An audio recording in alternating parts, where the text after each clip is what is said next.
Comme vous le savez, la planète n'est pas trop en forme et on est quasiment tous inquiets pour la suite. L'ONU aussi est très inquiète, donc ils ont mis en place en 2015 les objectifs du développement durable. Vous connaissez peut-être le principe puisque c'est au cœur des programmes et notamment du programme de cinquième.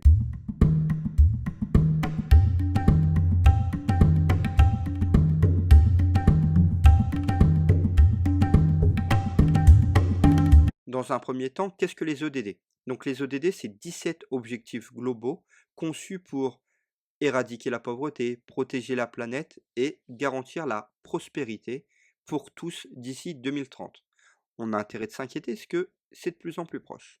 Chaque objectif a des cibles spécifiques à atteindre pour résoudre les défis à venir. Pourquoi étudier les ODD en cours? Parce que les élèves qui sont aujourd'hui dans nos collèges, dans nos lycées, en 2030, c'est ceux qui vont être adultes. Ce sont eux qui vont œuvrer pour essayer de sauver la planète d'ici quelques années. On essaye aussi de développer leurs compétences critiques, être capable d'émettre leur propre avis sur la situation actuelle, et on essaye simplement de les préparer à devenir des citoyens responsables. Donc je vais essayer de vous présenter très rapidement les 17 ODD, même si je ne peux pas rentrer dans les détails, c'est toujours intéressant de voir les différents éléments. Le premier, c'est pas de pauvreté. Donc à chaque fois, je vous ai mis l'objectif.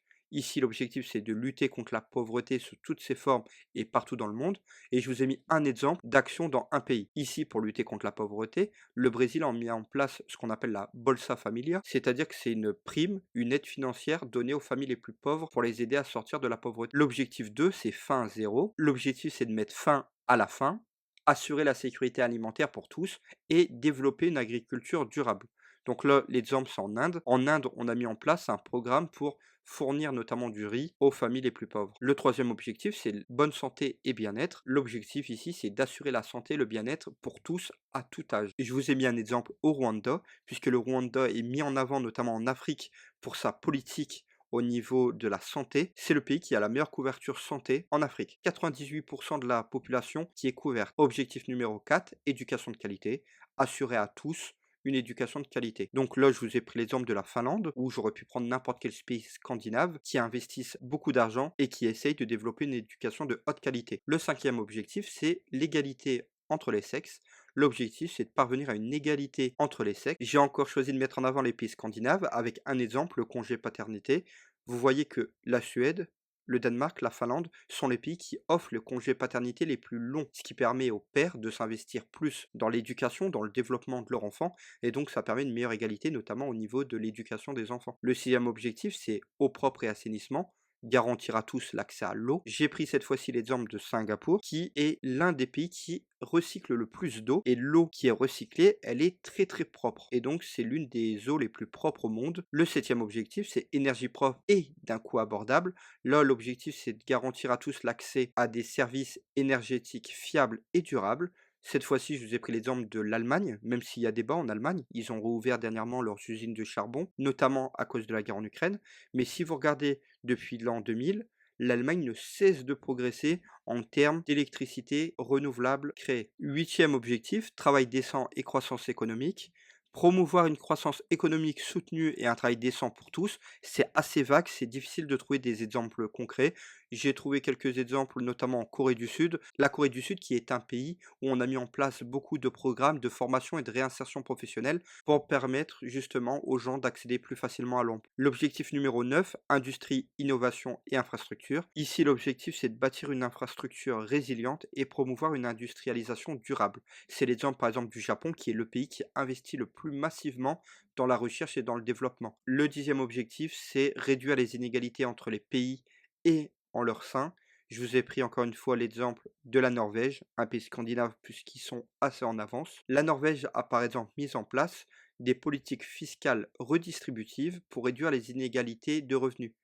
Donc en gros, ils ont mis en place un système où les riches payent beaucoup plus d'impôts et c'est redistribué indirectement aux familles les plus pauvres. Le onzième objectif, c'est créer des villes et des communautés durables, c'est rendre les villes inclusives, sûres, résilientes et durables. C'est le cas par exemple de la ville de Rotterdam qui est considérée comme la ville la plus résiliente au monde.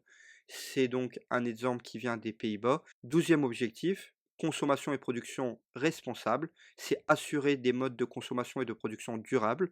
Là, j'ai pris l'exemple de la France avec sa loi anti-gaspi. Les supermarchés n'ont plus le droit de jeter leur nourriture. Ils doivent soit faire des réductions, soit les donner à des associations. 13e objectif, lutter contre le changement climatique. Là, j'ai choisi le Royaume-Uni en exemple, puisqu'ils ont mis en place plusieurs lois qui visent à limiter leurs gaz à effet de serre de 80% d'ici 2050. Le 14, c'est vie aquatique, c'est conserver et utiliser durablement les océans et les ressources marines. J'ai pris l'exemple de l'Australie qui a mis en place un plan pour protéger la grande barrière de corail que vous pouvez voir en photographie. Objectif numéro 15, vie terrestre. Donc là, c'est quasiment la même chose que pour les océans, mais pour les forêts, pour la terre.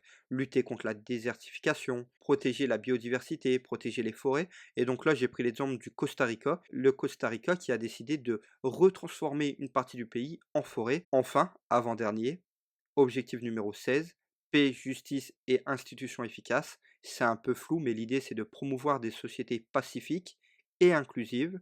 J'ai pris l'exemple de l'Estonie qui a développé un système de gouvernance électronique. Ça permet d'améliorer la transparence et l'efficacité des services publics. Enfin, dernier objectif, le 17, partenariat pour la réalisation des objectifs. Les pays s'engagent à collaborer. L'exemple que j'ai choisi du coup, c'est l'Union européenne avec le pacte vert. Donc on retrouve des pays qui vont collaborer pour développer tout ce qui est écologie en Europe. Pour ceux qui sont intéressés, je vous invite à aller sur le site internet du gouvernement qui est très bien fait. Ça peut faire aussi un sujet d'exposé intéressant. Donc vous avez un site internet qui vous présente les 17 objectifs du développement durable. Si vous cliquez par exemple sur pas de pauvreté, vous avez l'objectif. Vous avez les sous-catégories que je n'ai pas eu le temps d'évoquer dans cette vidéo pour pas faire trop long. Vous avez les indicateurs de suivi pour mesurer la pauvreté en France et dans le monde. Vous avez les différents enjeux à l'échelle nationale, mais aussi à l'échelle internationale. Vous avez beaucoup de chiffres clés que vous pouvez réutiliser dans l'exposé, par exemple, si vous avez décidé d'en faire un. Vous avez les actions qui sont mises en place par la France, par les associations, et vous avez même des sources pour aller plus loin dans vos recherches. Donc c'est vraiment quelque chose qui est hyper intéressant. Voilà, c'est tout pour aujourd'hui. Merci à tous d'avoir suivi cette vidéo. N'hésitez pas à vous abonner, à me laisser un petit commentaire pour me donner votre avis. Et nous, on se retrouve très vite pour une nouvelle vidéo. Ciao!